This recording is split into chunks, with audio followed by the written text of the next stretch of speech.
Hello everybody and welcome back to the YOS. We finally made it to round 4, what a day it has been.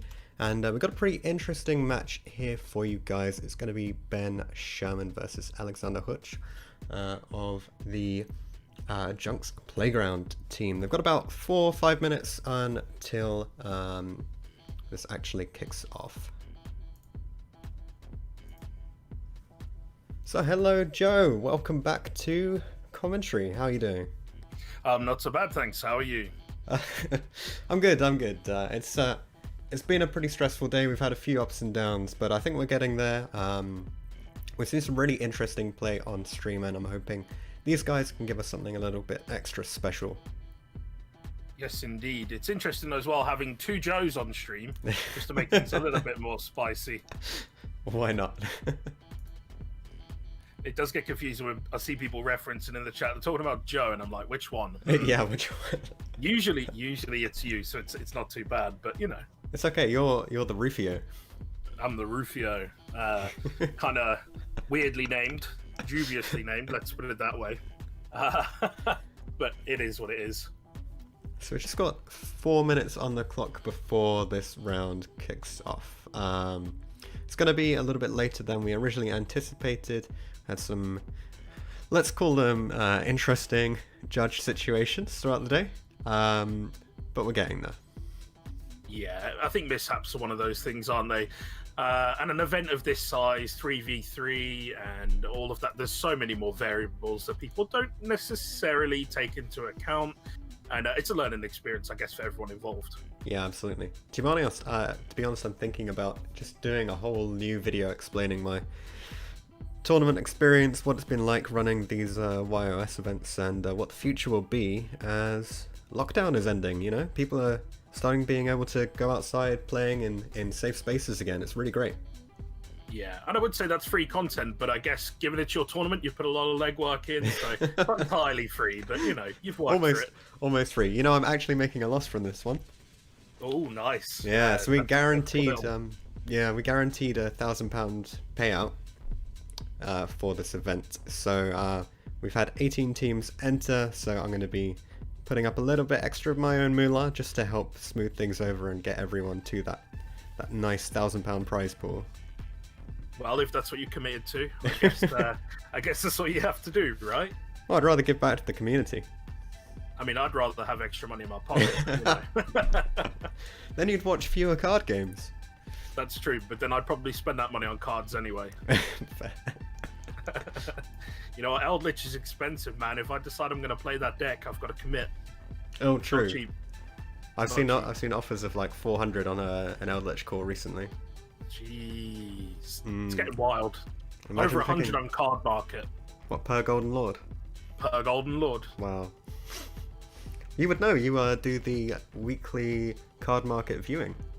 Yeah. So that's all spawned because I used to spend most of my time just sat on eBay, looking at cards and trying to pick them up cheap, and then I decided I'd do a sort of market watch out of that, and it's come at the right time because now I'm a team leader and I can't sit on my phone all day. So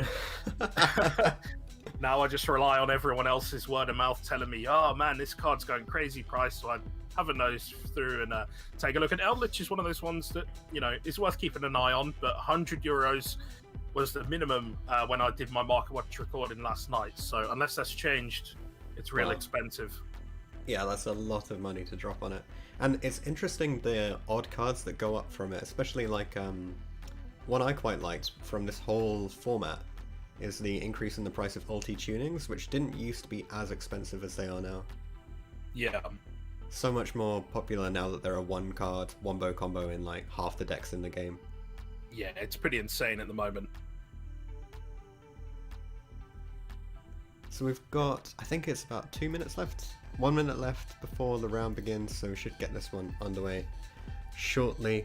We'll see if we can get a slightly shorter delay for the next round. So actually a quick explanation of what happened in round 3. There was, as we were heading towards time, there was a ruling dispute. I think it took about 20 minutes, half an hour to deal with because we had multiple disputes at the same time. And then obviously that led to about 20-30 minutes of additional time just on that solution there. And then we ended up with one more game being played, and then that resolved the round. So that's why we've got round 4 coming in now. We previously were expecting round 5 to kick off about now, I think, but Yeah. we're still here, and I'm going to be here all day keeping you guys informed. And Joe, are you hanging around for the last round, or do you need to head off? No, I'll be hanging about. Very nice. So the round has just started. Let's see if the players respond. There we go. So I can't remember if we've already seen Alex on stream for this one. Ben's winning the die roll here, or the rock paper scissors, choosing to go first. Ben's actually have you seen Ben's YouTube channel? Yeah, it's actually really, really good. I've been keeping an eye out for it because I got talking to Ben actually in the last few months. He's quite well known, obviously, on the UK circuit and things like that. But he's also obviously a fantastic player. Sometimes I don't think he necessarily gets the credit for that in the modern game, but you know, and with that, he's putting up these really cool combo tutorials that we may see in action here. Not quite just yet with that imperm on the Deep Sea Diva. You know, I believe if that Diva had resolved its full hand loop, but Alex knows exactly what to do, hitting the Diva right away, leaving Ben with just one Diva in a set. That's not the most oppressive board. Oh, and there's a Diva on the other side. Is that set an imperm? Oh my god, I really hope it's an... Oh, he's got an Ash. Okay. It doesn't even need to be an imperm. 1 for 1 from the other side, though. This could turn into a little bit of a battle of the wits, right? Because if they're playing identical decks, mirror match is always spicy anyway. But you know, it'll be interesting to see who can hold their nerve a little bit, knows exactly what to do at the right time, and see if it pays off. Yeah, both of these are really well-established players. They both have a lot of tops under their belts already. So it just depends on who's the true master of... I was going to say master of Mermail, but there's not even Mermail. Master of the water deck.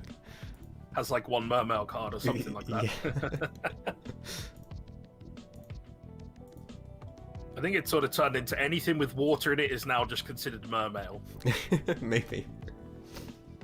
Oh, so there's the Minstrel. This is a great new card from a recent set, which allows you to look at your opponent's hand and banish one card from it. You do have to discard 2. But when you're doing that, you can do exactly what Alex is doing here. Discard your Dragoons and then trigger it. Yeah, you're not really missing out on anything by doing that. Wonder what he's going to banish here, though. Yeah, the downside to us not being able to see the hands is that we can't see exactly what's going to go on, so we won't see it until it happens. Exactly. So I'm thinking the... Oh, Despot 1 was not a great draw, but it's not a terrible draw. So he's going to launch the Dragoons off here. So we both... So Alex has already committed his normal summon, but he does have a Needle Fiber player on the board right now, which presumably would bait the... what I'm going to assume is an impermanence from Ben. We don't know for 100% what it is. Ooh, Lapis Dragon. Okay, so this is just a free special summon here. That's nice. Not bad at all. And it has another effect if it's added from the graveyard to your hand. I can't recall if there is any part of a typical Mermail combo that does that add, but maybe there is, and I'm just not remembering right now. So he goes into Phoenix here. I guess he really doesn't like that back row. Well, I guess if he thinks he's got a line of play to go through and he can get rid of it or force it now. Yeah, oh, there it is, yeah. So the Lapis is actually a tuner, so if he did force an Imperm there, he'd still have full Needle Fiber combo, and Ben had so little in resources. Seems pretty strong. Yeah. So it really just came down to who had the right number of hand traps there, and who had the right number of extenders. It's worth noting as well, I guess, the advantage of knowing the deck well is that you also know when you've been defeated, really, and that can do so much for you and have an extra time to go through the rest of the games. Yeah, exactly. Okay. So Ben does opt to go first, so presumably he's going to try and get a hand loop off here. He starts off... Oh, he is actually playing Mermail cards. Okay, so he does have the Teus. So we can officially call it Mermail. Yeah, not just the wet deck. Yeah. Speaking of wet decks, whatever happened to wet salad? that was a deck? That was a deck. I mean, people tried, I guess. Just, yeah, it didn't quite work out, did it? That's an interesting one.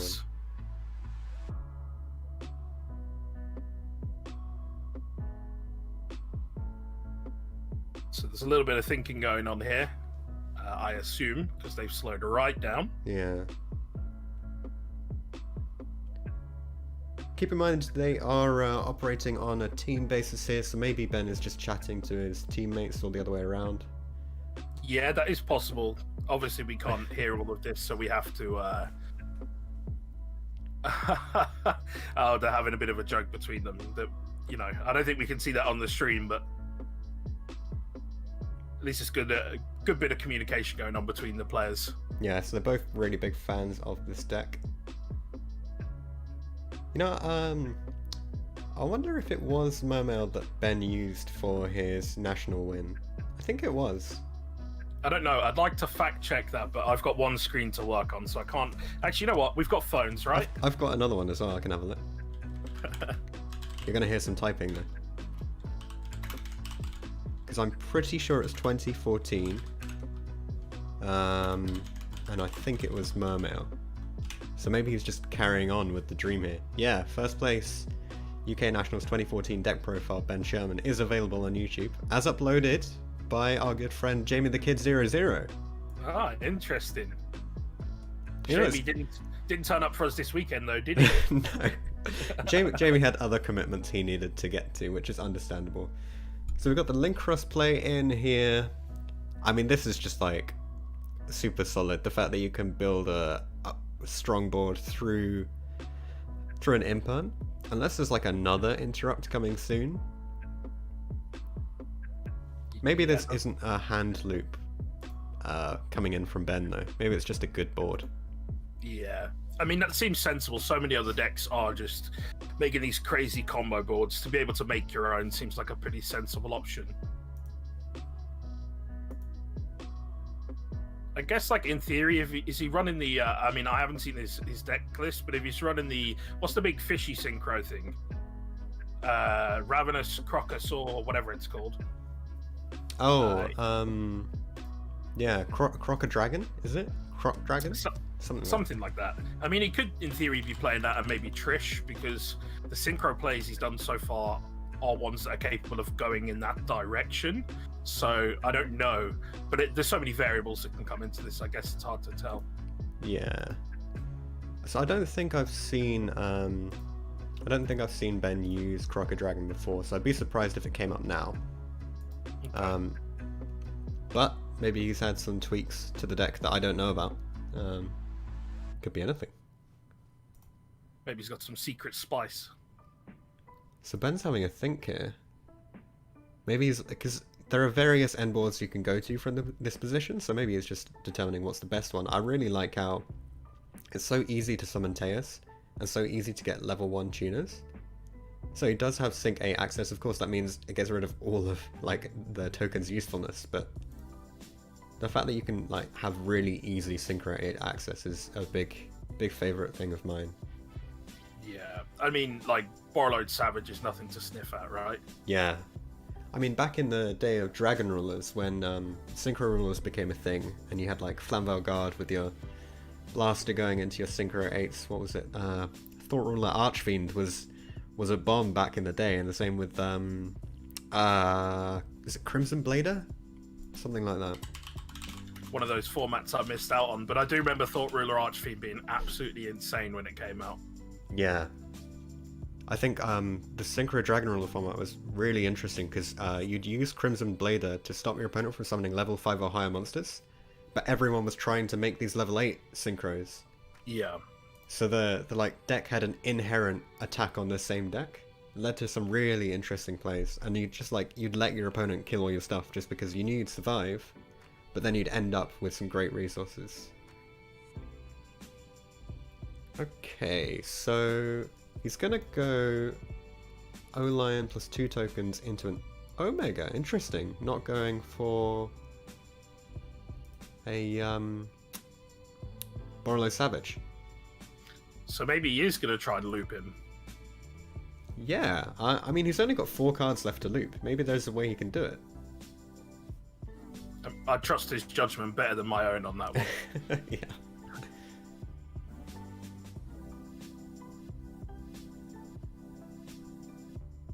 Okay, that's one. Oh, that's an O-Lion. How many O-Lions do you think he plays? Well, who knows? I mean, that's not a good draw, is it? It's not a good draw, and it's one of those things like, do you play with the logic of, I play 1 copy and hope I don't draw it, or do I play 2 and risk my chances of bricking a little bit more? Oh, what's this? Sorry, I agree with you, but I'm just looking at this Deep Sea Prima Donna, which I've never read in my life. Target one of your opponent's banished cards, add it to your hand, special summon. So you can take the O-Lion. It looks that way. Whoa. They're both tuners though, so I don't see any like. Okay, he's gone for the special summon instead. I mean, that seems pretty nice anyway. Summoning from the deck. Yes, yeah, that's not bad. I mean, he doesn't really care if his opponent has an O-Lion in hand, because you kind of need an extender even to make that O-Lion do anything. Yeah, that's true. And there goes a Minstrel. Oh, okay. I didn't read further on the effect. I thought, oh, he can snatch the O-Line, so he gives it back to him to summon from deck. Yeah, that's it. Lesson to be learned here, guys. Read cards. I mean, alternatively, Ben could have just taken the O-Line for himself, but it seems better to get that additional extender out. Yeah, and your opponent, I don't know about the wording on O-Line, would he get a token if it went to the grave? The opponent? We can have a look at the one in Ben's graveyard. If this card is sent to the graveyard, you can special summon 1 Mecha Phantom Beast to a token. So, yep, if that had gone to his graveyard, he would have been able to get the special summon of the token. Alex would have got the token there. Yeah. It doesn't seem like a good idea to give your opponent anything if you can avoid it. Yeah, it's not like the old days of Sky Striker or anything.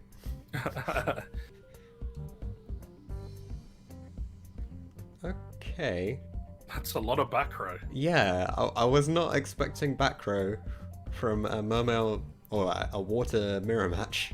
Oh, and he's got a response in the standby phase. Ooh, Point. okay. Okay. Oh, yeah, wow. you can take a look at my 1 card if you like. No problem. So Ben's going to get to rip a card out of Alex's hand for a brief while. Until the opponent's next end phase, which is... A point is not once per turn. Yeah, exactly. It's not... do you think he's got another one? I mean, that would be interesting. He's not using it now, but that's... I mean, he has seen the opposing hand already, so he can think about it. But he did take a Diva, and that's pretty massive. Yeah. Be interesting to see what happens here now. He's obviously lost a key starter card, and Ben's fully aware now of what he's playing, so... Yeah, we can expect that Alex would chat to his teammates to figure out exactly the best line of play here. Given that your opponent knows what you've got, and they took away that starter, yeah. Tell you what, while we wait, let's give a word to our fantastic sponsors. Oh, okay, so they're waiting for quick one. Let's wait for that. While they side, let's just give a word. So, Patriot Games are one of our sponsors for this event. They're a really great UK-run store. They've just got up their new website, actually, which you can check out in the description. That is patriotgames.uk, I believe. Let me just double-check that for you guys. Yeah, patriotgames.uk. They've got some really nice custom printing services, so if you want a custom printed, like a rubber mat, they've got great options there. Plus they just do like general RPGs, tabletop games, other TCGs and more as well. Then the next logo you can see there is for the GOAT cards. That is a brand new UK-based website that sells cards specifically for YuGiOh.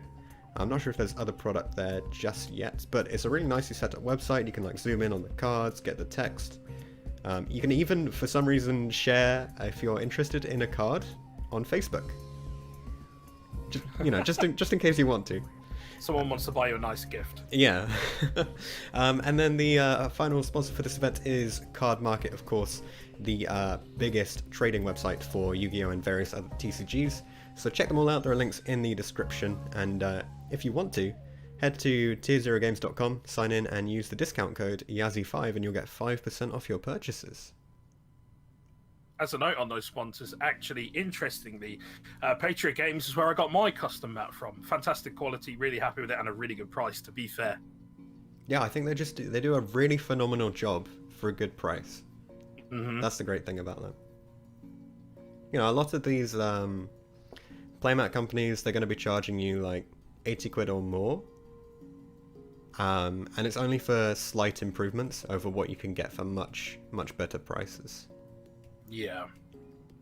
So as we move into this game, Alex has pretty much exhausted his hand, to be honest, because of that minstrel. But at least he's got that information about Ben's hand, and he didn't have to take away a hand trap. So I guess there's nothing in Ben's hand that he really fears right now. Maybe he can just wombo combo and win from here. He's not going to be hand looping though, we know that for a fact. Yeah. Well, okay.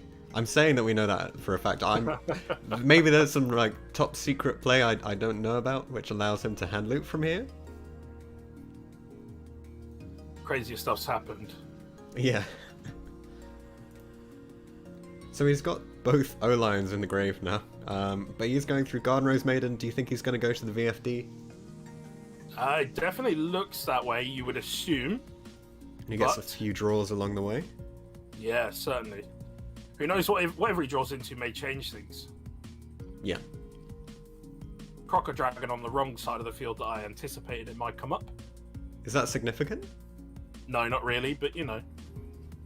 Just one of those musings out of my own head. Got to get everything in the right place. Yeah. So they're just clarifying how many draws there are. Because Alex should be getting 2 draws, one from Coral Dragon and one from the Croco Dragon. Yeah, Ben just missed that one, I think. So I don't think that this is a combo that Ben... Actually, no. Ben's done a lot of VFD combos. It's probably wrong to say that I don't think he's done it. He's probably done this combo as a video, which you can check out on Pulsar Games. Yes, definitely would recommend it. A good little informative watch for you. Yeah, and he's been really upping his game recently. He's kitted up some new equipment, so really improving the quality on that one as well. Do you think True King of All Calamities spells the doom for Ben here? Because Alex knows his opponent doesn't have an imperm in hand in those 4 remaining cards. It'll be interesting to see. I guess Ben is one of those players who'll know when he's beaten. And I would hazard a guess that he probably thinks he's got something to play for here. Otherwise, he would probably just scoop it up. At least that's my assumption, anyway. Wow, and there's a tuning as well. So when does Minstrel return the Diva? It's just until the end phase, right? I'm not too sure, to be honest. It's one of those... Interestingly, before this event, I don't think I'd seen anything of the Deep Sea stuff. I know it had been hyped, but I hadn't seen it in play. So today's a first for me as well. Yeah, so it looks like it's just until the end phase here. And then as soon as Ben goes into his turn, past his priority, here goes the True King of All Calamities calling water. That's, yeah. Ooh. That's rough.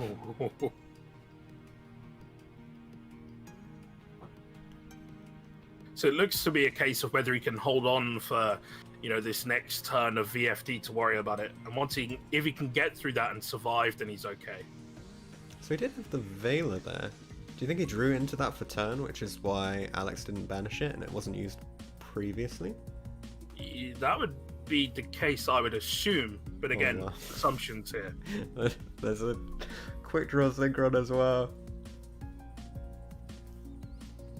He's only got Alex has only got 7 cards left in extra deck though, so you have to really wonder whether he's got enough cards to combo off again. I doubt he's got like a full Hauki Fibrex combo, but maybe there's like an access code talker or something. I guess there's a possibility as well that if you're Ben, you look at this and you go, okay, if I can survive, there's a good chance he's going to have exhausted his resources, and potentially I can continue to play and turn it round from there. We also don't know what the set card is. It could be something crazy, I guess. What, are you thinking Fossil Diner? I'm thinking Manita Bug. Really switch things up. Play the Needlebug card. Just see if you can make your opponent deck out quicker.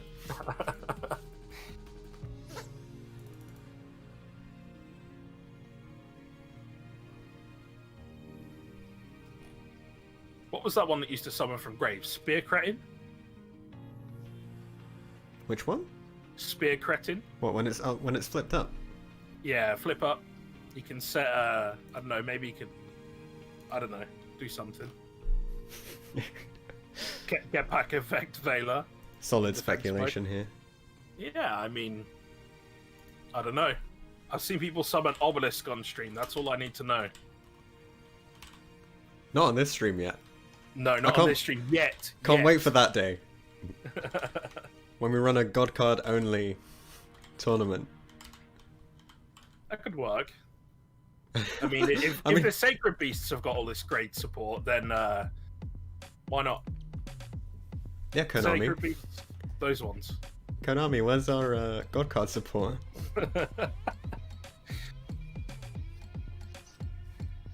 So what do you think about this return to play then? I know in the UK we've got various locals that are starting to kick off with a limited number of players.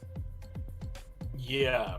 So unfortunately mine hasn't gone there yet. We are actively just tagging the guy who runs the tournaments in every post we possibly can to give him their hint, but that's Mana Screw in Northampton, if any of you are ever over there. Really good locals.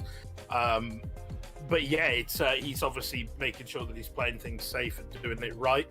And there's obviously, you know, some stores have got a lot of space they can work with, so maybe they can do it a bit more comfortably, and it'll just be an interesting time for the game. I'm not sure we're going to see anything like crazy competitive for the rest of the year, maybe.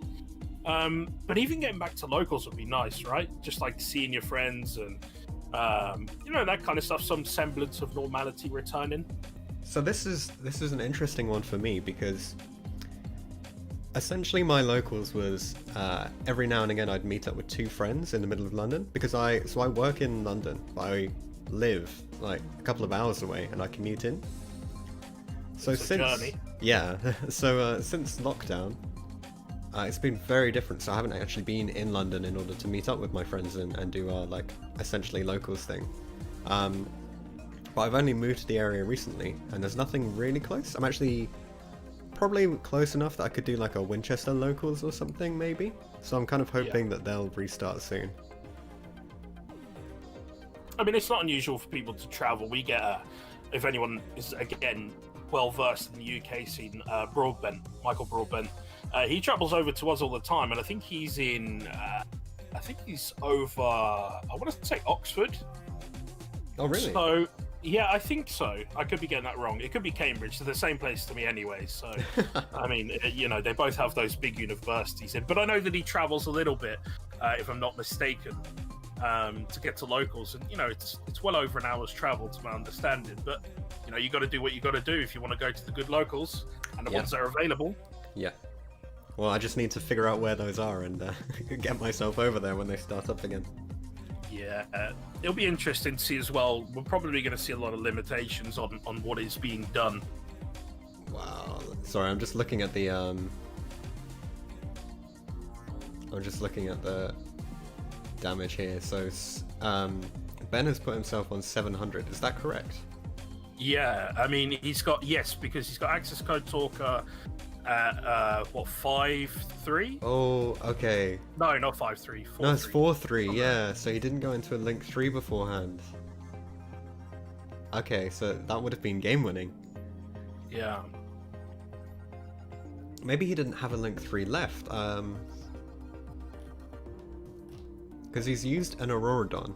I don't know. I imagine he's got one left and maybe just misunderstood the situation. But sadly, Ben did not draw an Imperm for for game here. Set and pass. Yeah, I mean, let's be real. If Ben had drawn an Imperm here, he would be able to play through the VFD, and there was no other disrupt from Alex, and Ben probably could have quite easily taken that game if his hand has a starter card in it. But as it is, he didn't draw into it. Alex has the access code Talker to take down the Gund, and he's easily going to do that 700 damage and take the win here. There we go. Yeah. Just like that. Simple. Just like that.